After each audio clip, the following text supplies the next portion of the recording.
Kath, Good morning. appreciate appreciate you taking the time to come and join us. What would this audience need to know about you that would frame the conversation we're about to have? That's that's a heavy opener. Um, Let me see. What do they need to know about me? I'm a gigantic introvert. I hate doing sales calls. I love to speak to people in writing, and my background is in psychology. So it all works as long as you want it to work for you. That's my starter. Wow. When you say introvert, is that in social situations or is that just do social situations drain you of energy? Your social battery die quite quick, or is it something completely different? Yeah, that's exactly how I put it. I think I'm good one to one. But I like being around other people, but there is a huge spend. So I need to be quite tactical with how I deploy those situations. That's why podcasts are great for me. I get to have a one-to-one conversation and everybody else gets to listen in. I really like that. But when I've been in big events in the past, it's been like, wow, this is electric, but I am non-verbal now. So yeah, that's how it works for me. And psychology, what piqued your interest in that? Like why the shift? Where did that come from? Well, it was weird, right? Because I left school, I was supposed to be a straight A student, and something clicked in my brain about 2 years before I left school, and I was like, I literally just cannot be asked with any of this. I just do not care about any of this stuff at all. I was undiagnosed ADHD, and I was a clever girl that left school with very mediocre grades. So when I had to choose my like optional education, I wanted to choose things that nobody could possibly have done before. I felt like I was at a real disadvantage because I had underperformed and I wanted to sort of have a bit of a blank slate. So everybody starts day one of college and none of us know anything about this. So I chose A levels on the basis that none of us can possibly know this. We're not dragging in any past knowledge. This is all brand new to all of us. I felt like I really needed to level the playing field and give myself more of a fighting chance. And the psychology background, I just wanted to understand myself. And I think lots of people who are psychologists or who have got an interest in psychology come from there's some part of my personality or, my sleep or my relationships or my, whatever attachment style that I want to understand in more detail. And like lots of us, developing any kind of skill or knowledge, we usually just want to learn it for ourselves first before it becomes something that we can help others with. Nice. And what was your biggest takeaway from psychology? Oh God, I taught it for 12 years, so I feel like that's a really hard question.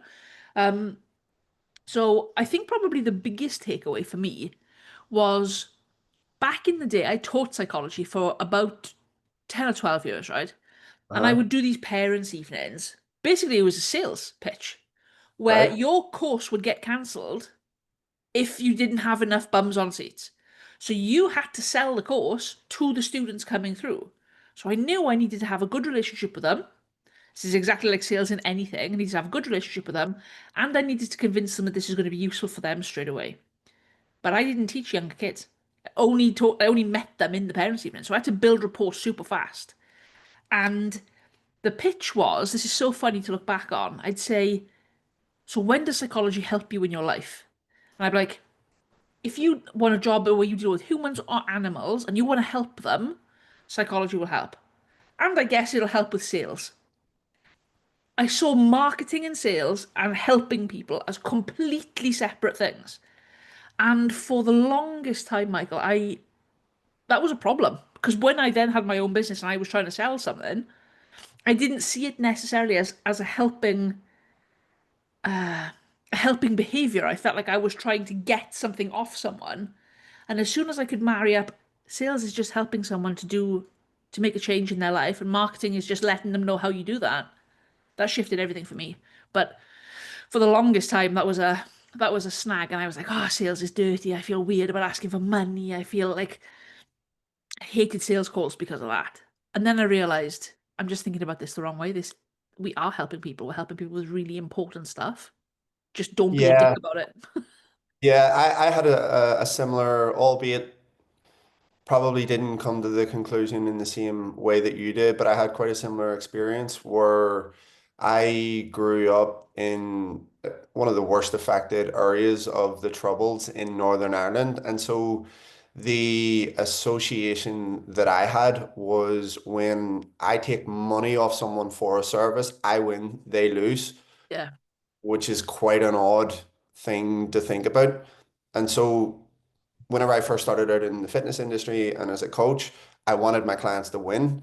And so then what happens is I was devaluing the service that I was bringing to people because I want them to win and I want them to win with money in their pocket. And I was like, well, when I came to the conclusion that it's a win-win scenario, when someone when someone passes money over, it's an exchange of value and they actually get more value in return for what they paid. It's like, well, that was a big shift for me quite some time ago, but it still sticks today, very much so. What would be the best place to start out? Because I think that coaching and psychology come hand in hand, as you just mentioned. What would be a good place for someone to start out gaining a better understanding of how this interconnects and yeah, just a basic understanding of psychology. Do you have any recommendations?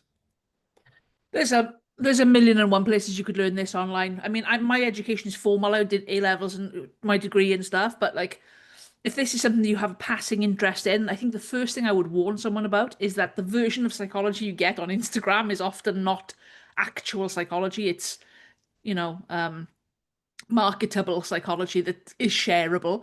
Uh, Learn from somebody reputable, do a course. There's loads of free courses out there. Learn from somebody on YouTube or go and get an experience with a lecturer or a therapist or have some hands-on experience yourself.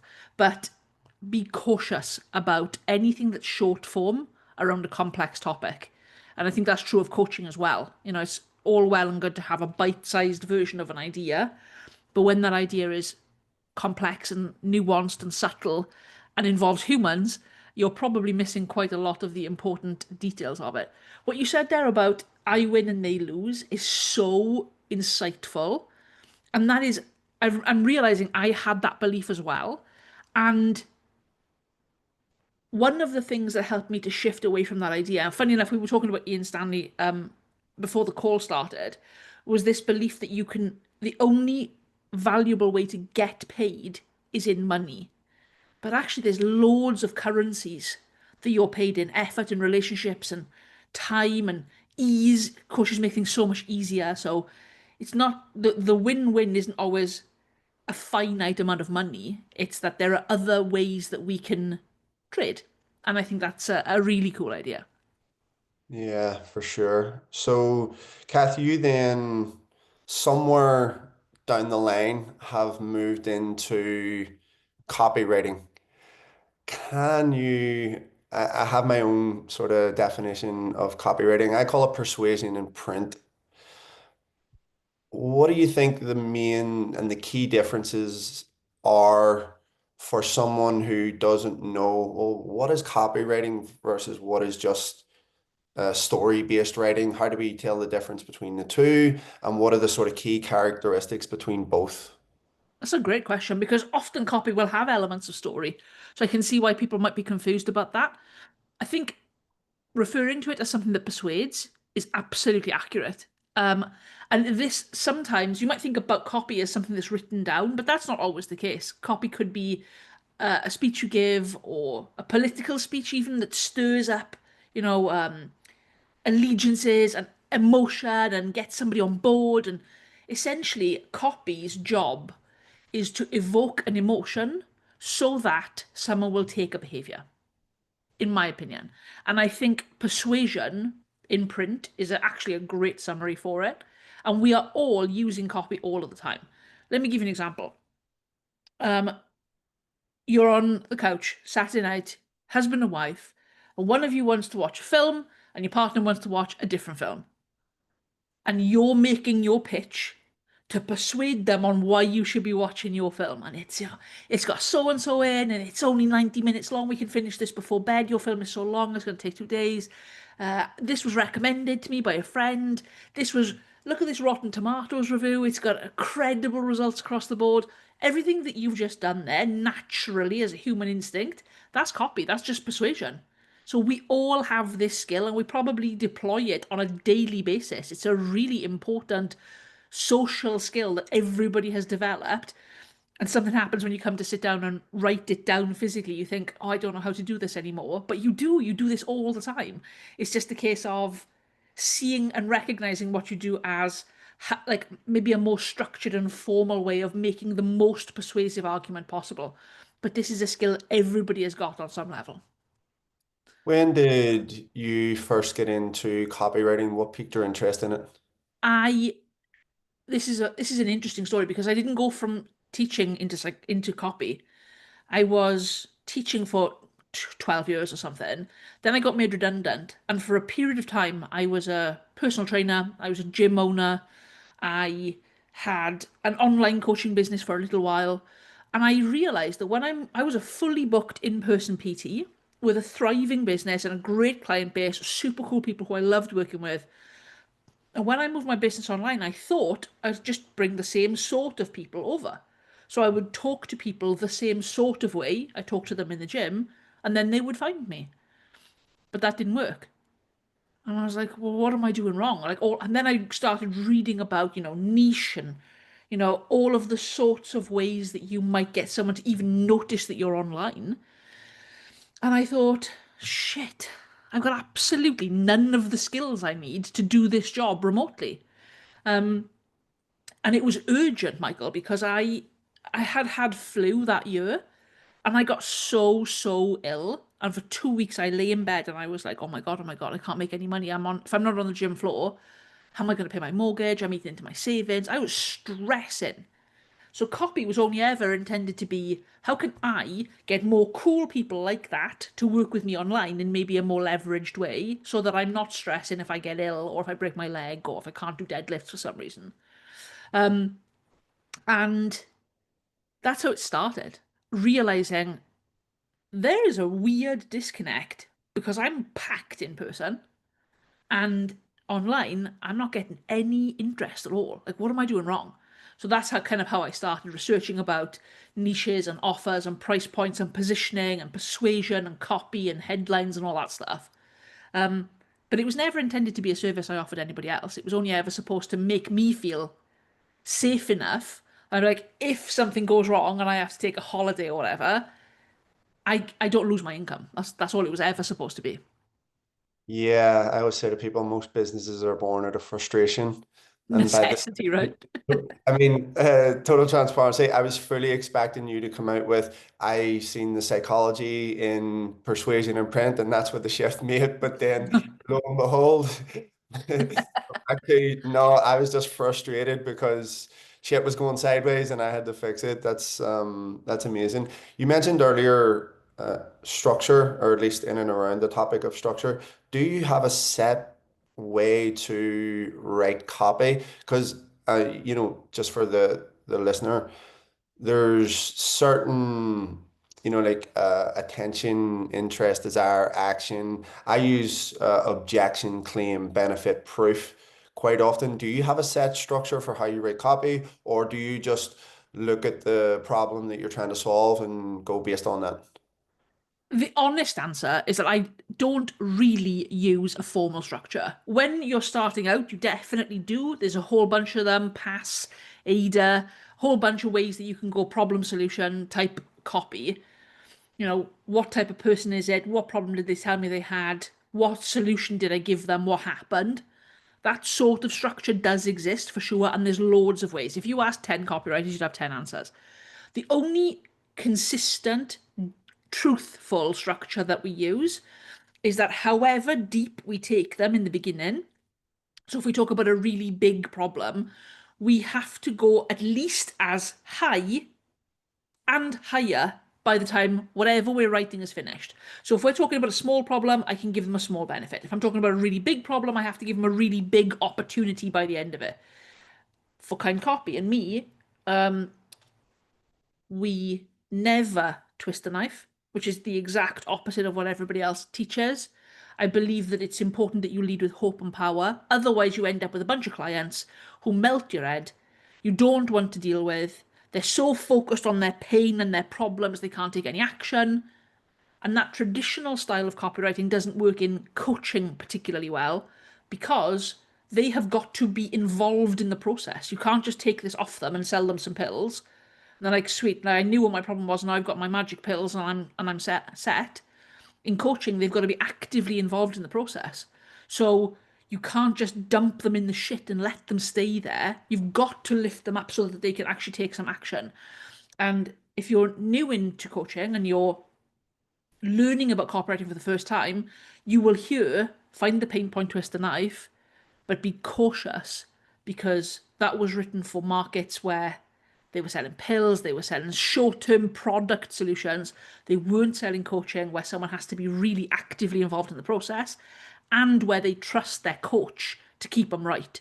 So don't put anyone in deeper shit than you can pull them out of. Great point. Yeah. I mean, you want my understanding of sales, excuse me, my understanding of sales is that I want to get someone to make an empowered Yeah, decision. I don't want them buying from a place of fear. I don't want them buying from a place of, yeah, just bottom of the barrel. And so, you put it nicely as in like twisting the knife just a little bit more. Sometimes that may be a case where, look, you're trying to build this person up, you're not trying to drag them down.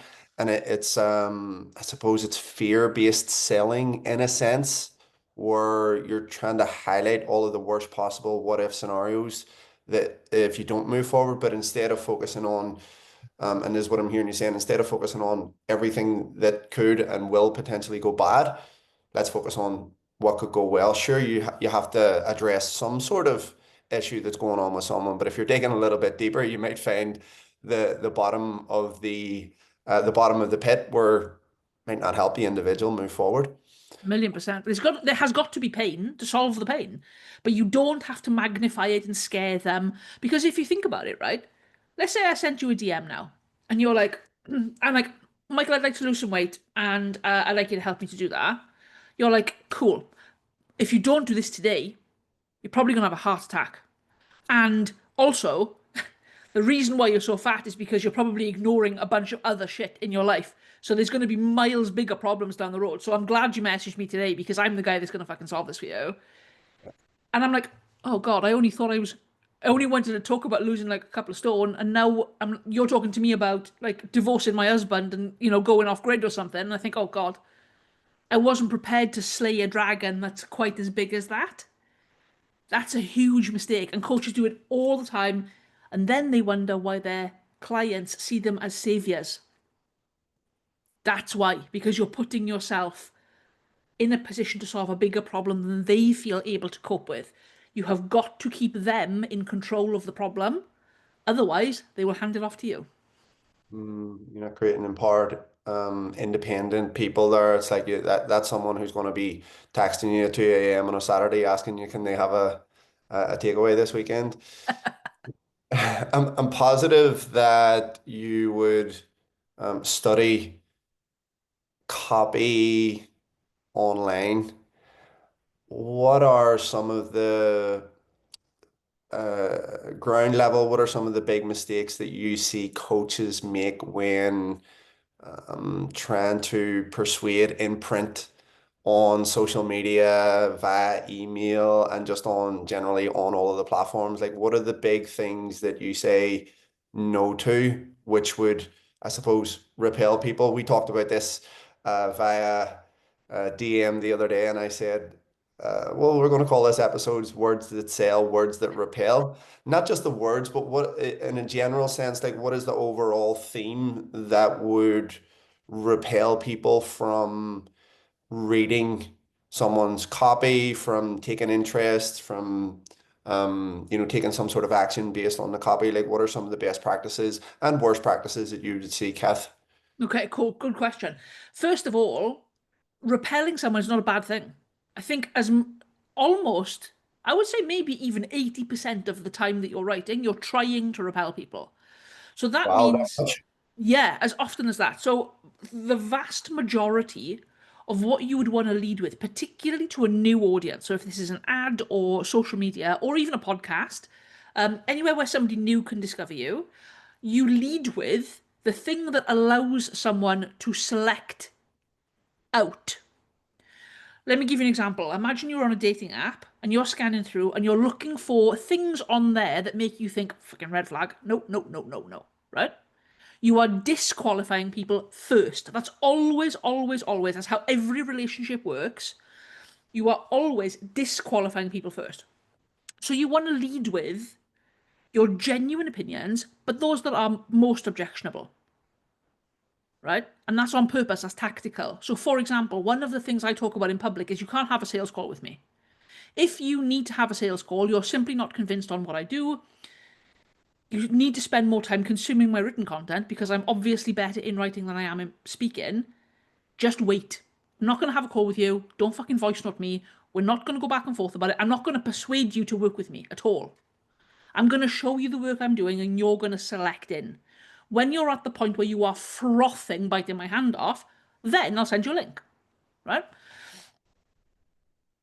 The reason that's important is because people who believe that face to face meetings are important, people who believe that you need to have a sales call, people who need to talk to you at, 9 o'clock on a Saturday night, will think, who the fuck does she think she is? She's so inaccessible. I would never work with somebody like that. That's completely unprofessional.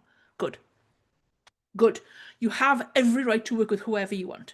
So I've got to give you the information. I am not prepared to do these things.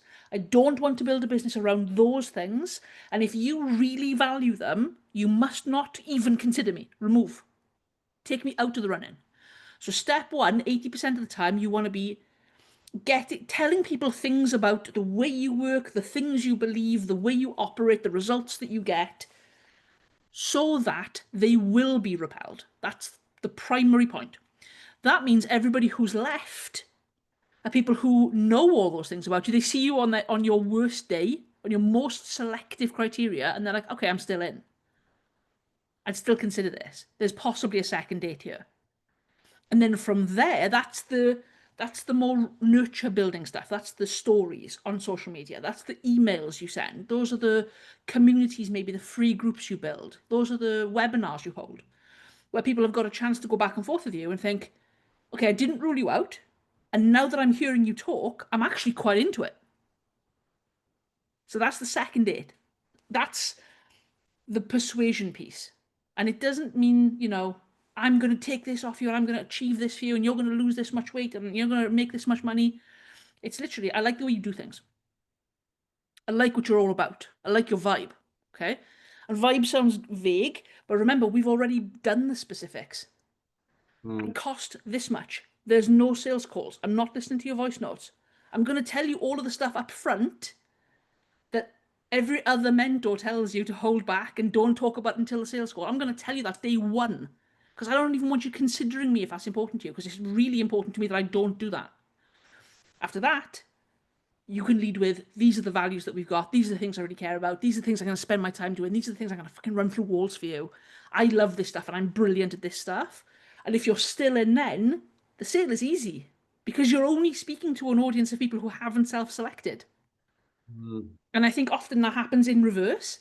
And I think it's a mistake because then you end up speaking to a really big audience, but you're not selling anybody anything. So when I look at accounts and they've got 10,000, 100,000 followers, I'm like, but only 500 views on their videos. I'm like, you've done this backwards. Should have led with the most objectionable parts because on my Instagram, I've only got an audience of about 2,000 people, but there's almost no one on there we haven't sold something to at least once. So people Yes. know what I'm like, and they only stay if they're okay with it. That's such a valuable insight. And I think I think that it sort of came intuitively to me. I never really intentionally set out to do it, but it makes total sense what you're saying because I curse on my business page and I get a lot of shit for it. And and I've always just been like, look, if you don't like this up front, you're not going to like me in person. So it's probably best that you don't enroll on my course. Mm, And and that's been a big thing in our students at ECA. It's always been something that they've kind of asked me about. And I'm like, look, I grew up in one of the worst affected areas of the Troubles. Cursing is second nature to me. mm, Like how I communicate when I think of something, when something confuses me in my mind, I'm like, what the fuck is going on? mm. That's how I process that. So if I was to try to dilute myself online just to work with people that are probably not going to like me anyway for that reason, it's probably going to be a bad idea. And I know there have been times where it has probably cost me a few people, but again, I don't even look at it as a cost, and I look at it as like they wouldn't have liked me anyway. So it's The probably thing just is, right, it's actually not a cost because yeah. imagine if so you don't swear in public, you present the version of you that you think you should present, then people come into your world and you're like, cool, you're actually getting me now, and you start swearing and you start expressing opinions that you've never shared before, and they're like, who the fuck is this guy? Like, this isn't what I was buying in. I thought we were Conor aligned, McGregor right? style. And then Conor they're McGregor. like, breaks on. I need a refund because like you said a bad word, and you're like, grow up for a start. But like, if that's the deal breaker for somebody, that's completely okay. You spend your money wherever you want to spend it. But if they didn't learn that about you until they came into the program, it's disruptive for the program culture.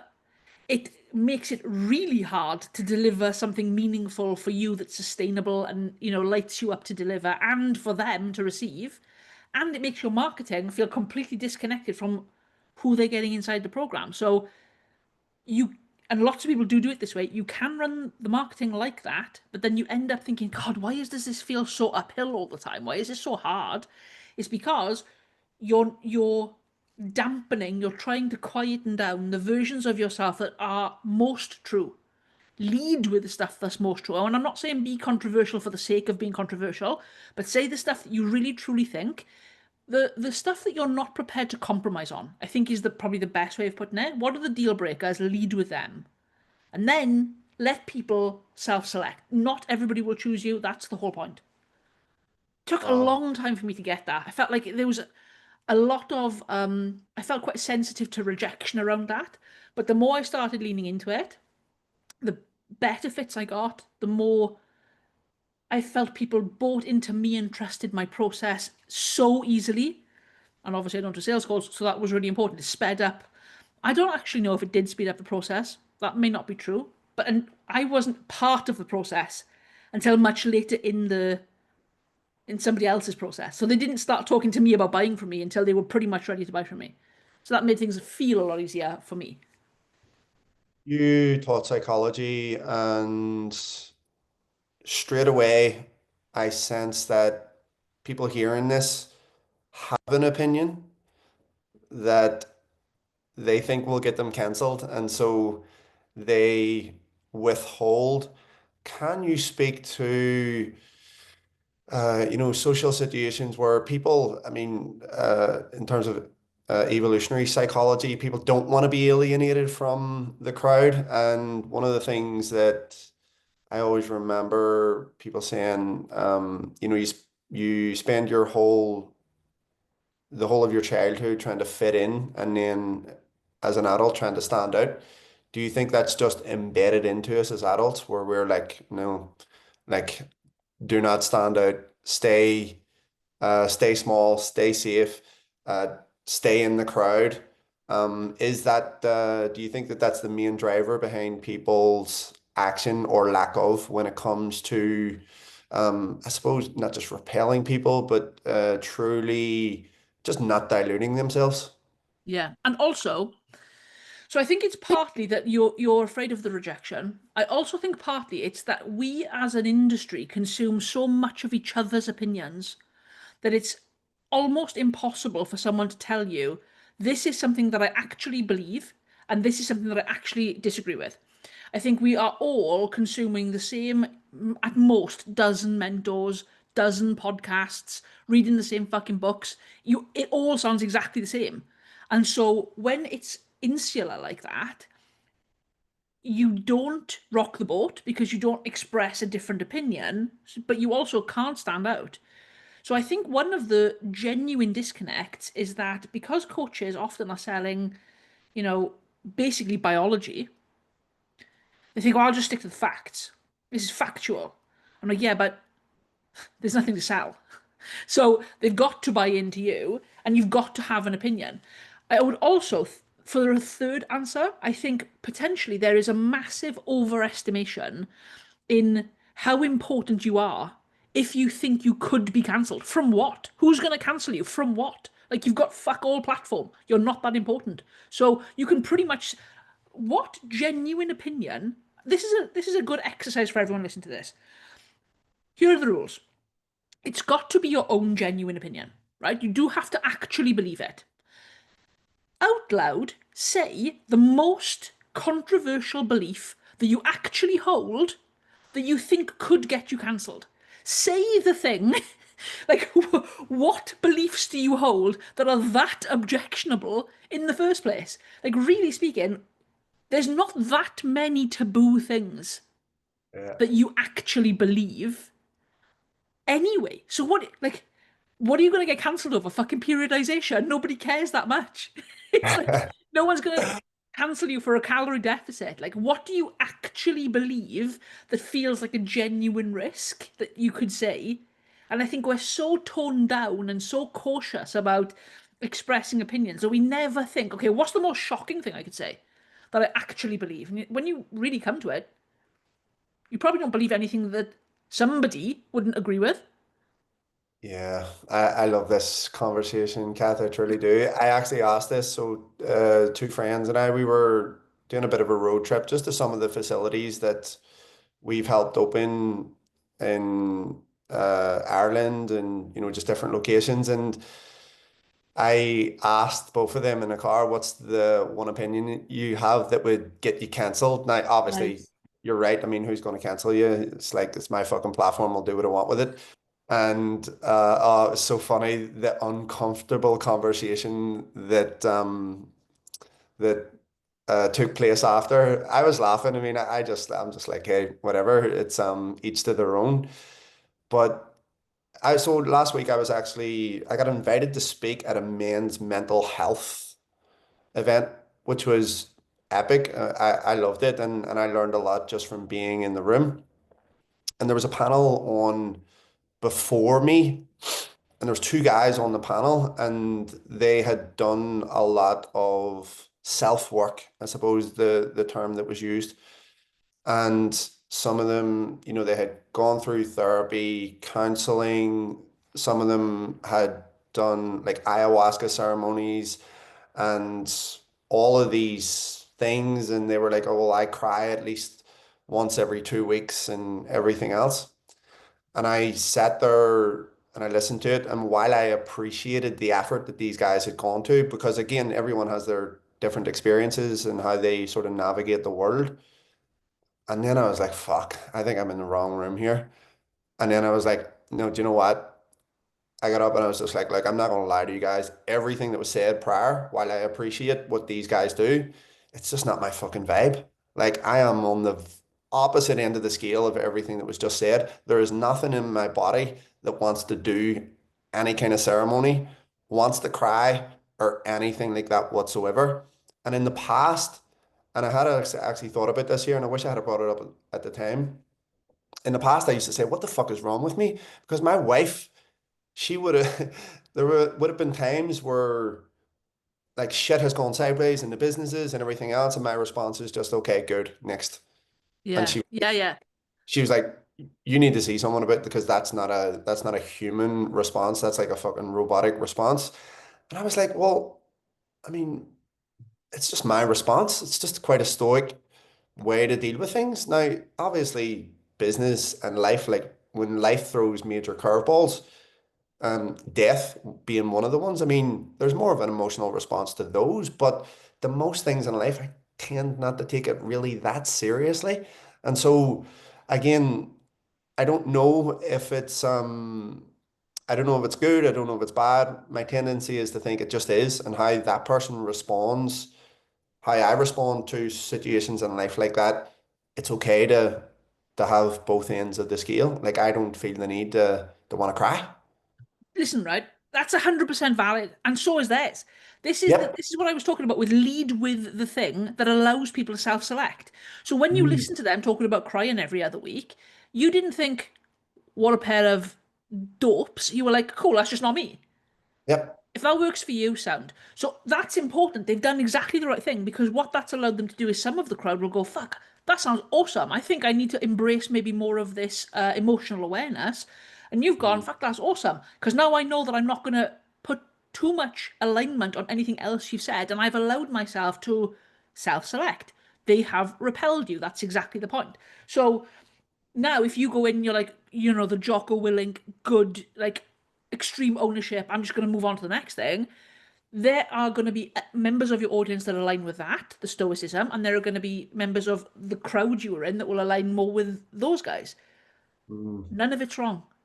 It's Yeah. all just a case of you've got to put out signal that is true and resonant so that people can select through all the noise. And when you don't say what you really think, you're not making any signal, you're just contributing to the noise. So true. Speak to me about AI, Kath. I am having fun with AI. I think Yeah. 2 years ago I was skeptical about it. I felt like what I was hearing in the market was that people were using AI to write their captions and it was just contributing to the noise in my mind. I was like, there's no strong opinion expressed. There's nothing of you in this. And so there's no signal. So the reason why your shit isn't working is because there's nothing real about it, right? Fast forward to now, I feel like I use AI every single day.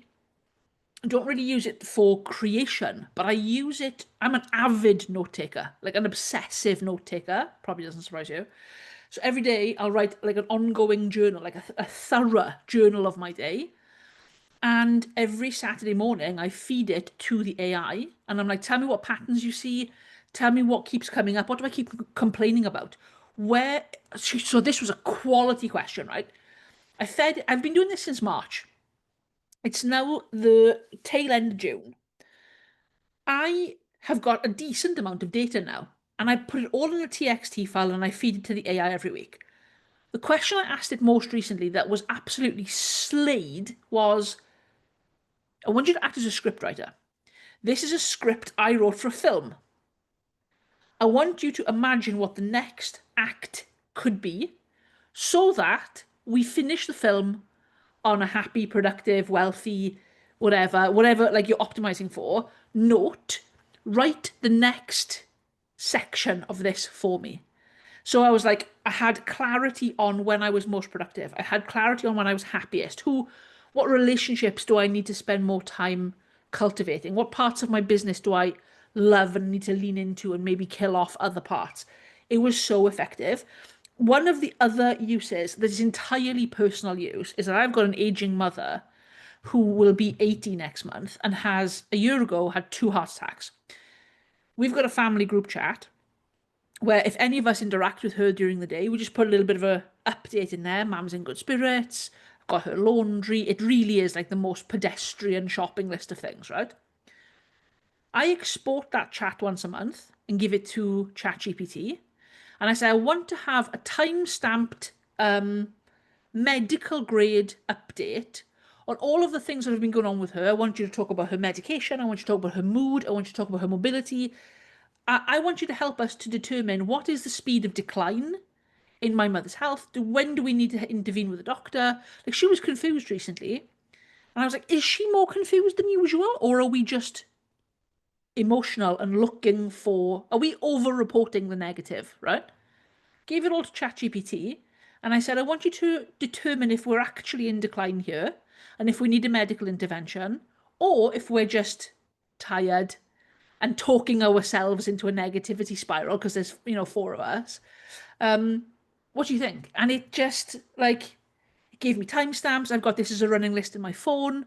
If any medical intervention needed to happen, I could be like, here's the data from January, like all the way to now, bullets, exact quotes, interventions, medical lists, stuff like that has been instrumental in helping us to get perspective on what actually is a lot of information. So the way we're using AI primarily is we make the written bit. and then we give it to the robots and it assimilates a lot of information. Um, and that's been really valuable. Like it's been able to see patterns and things that we would otherwise have missed. Yeah, totally agree there. And I know maybe from the beginning, I think a lot of it was catastrophized, and my understanding of it, at least so far, my own personal experiences have only been a positive one. Mm. I only foresee it making improvements to everyday life. And again, I can only speak to my own experiences of it. What changes do you see it making in the world of copywriting?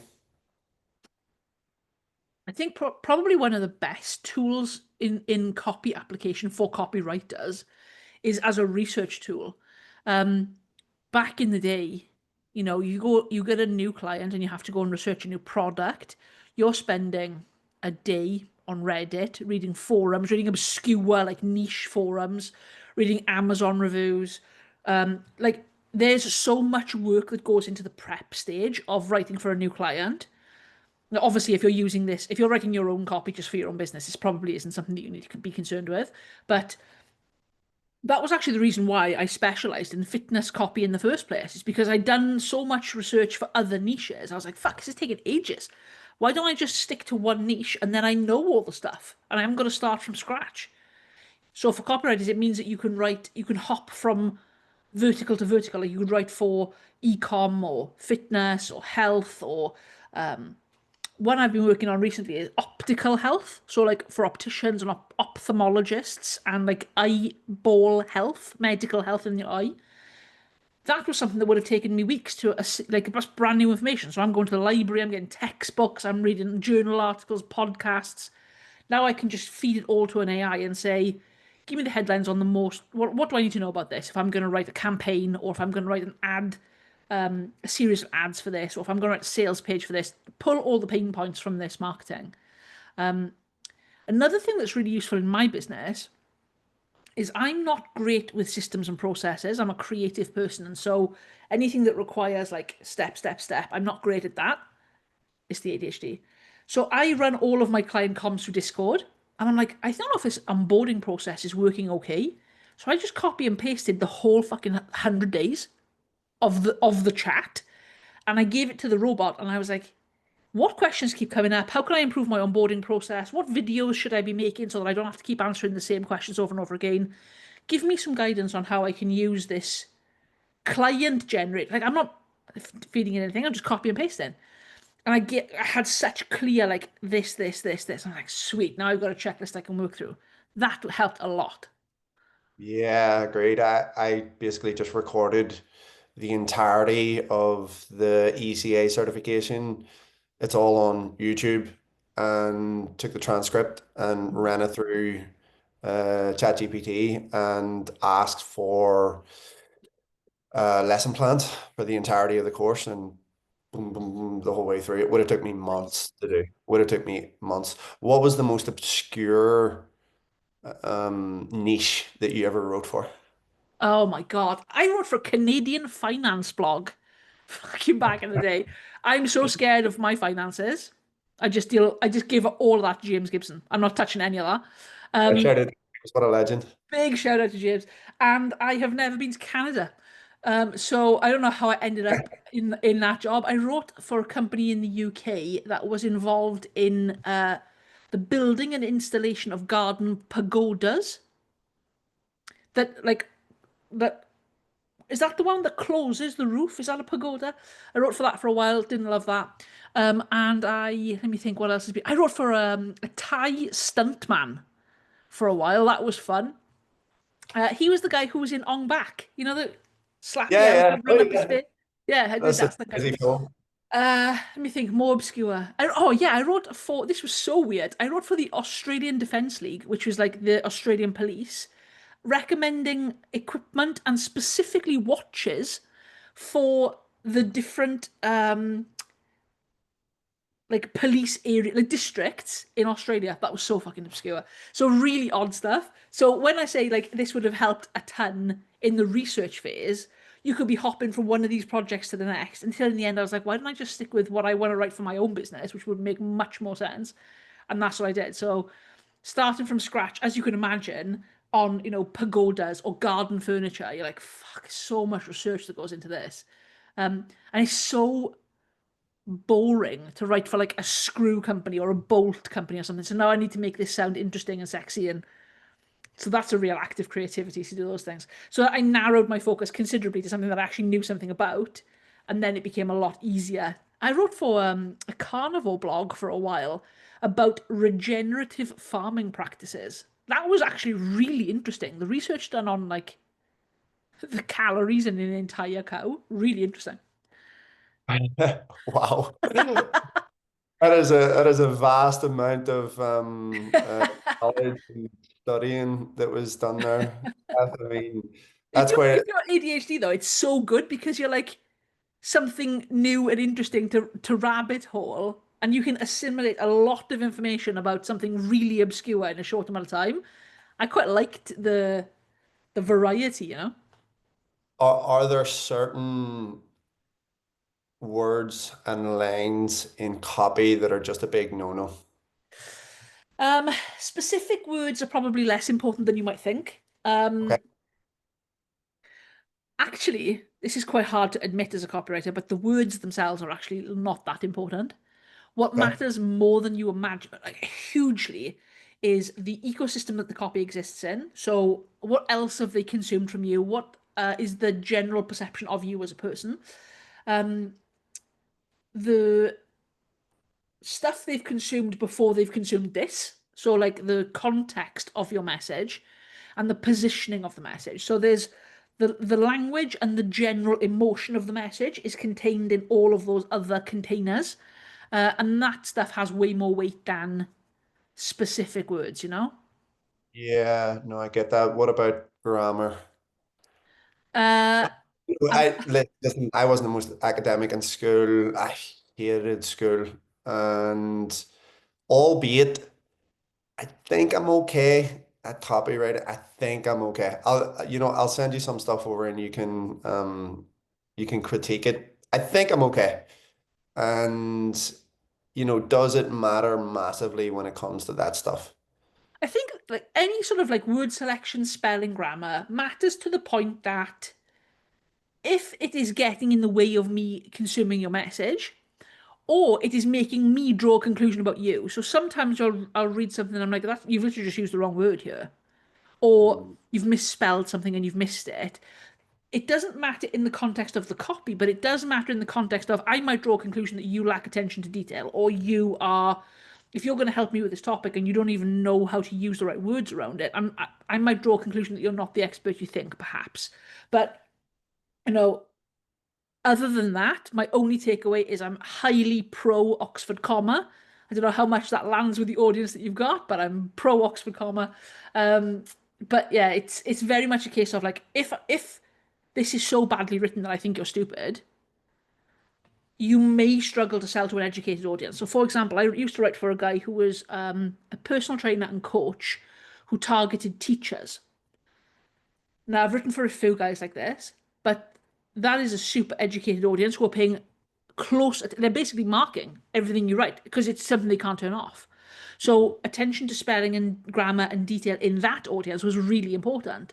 Whereas in other audiences, like if you wrote for, I don't know, a roofer or something, or, a gym owner who perhaps isn't closely studying the grammar of a post, probably wouldn't matter anything like as much.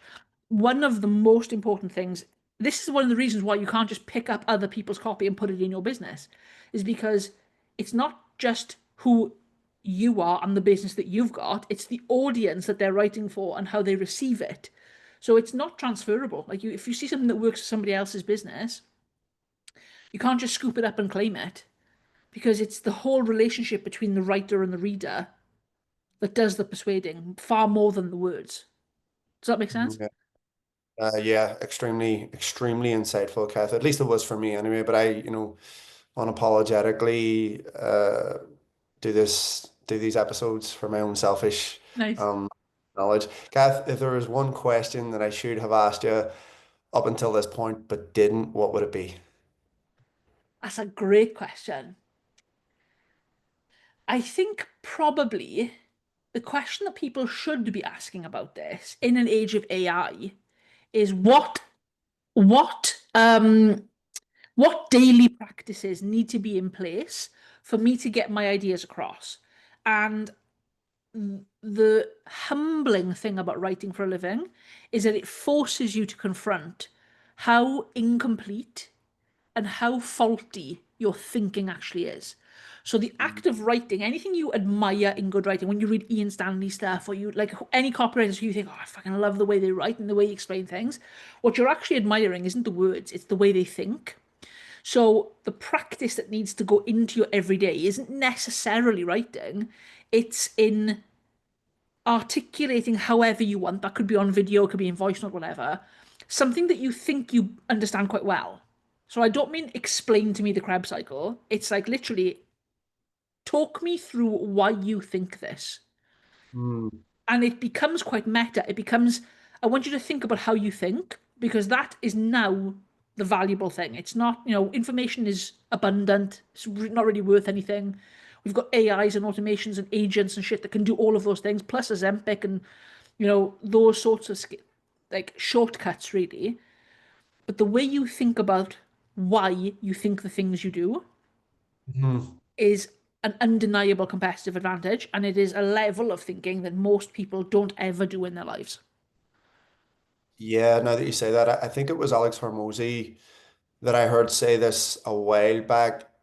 And he said, if you can't explain a belief, then it's just been inherited from someone Mm. else, Yeah. which is always the best beliefs to keep because it might not be, you might need to question it. And so, yeah, that was an extremely valuable insight, Kath. I really appreciated the time and the conversation today. You've been absolutely awesome. Thanks for having me on, Michael. It's been awesome to speak to you. I hope this has been valuable for somebody. Hope it hasn't been too abstract. I hope there's enough actionable stuff in there.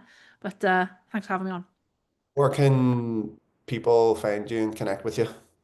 I'd love a little message on Instagram. My handle is at kindcopyuk. More than welcome to slide into my DMs if you've enjoyed this episode, if you've got any questions, if you want to ask any follow-ups.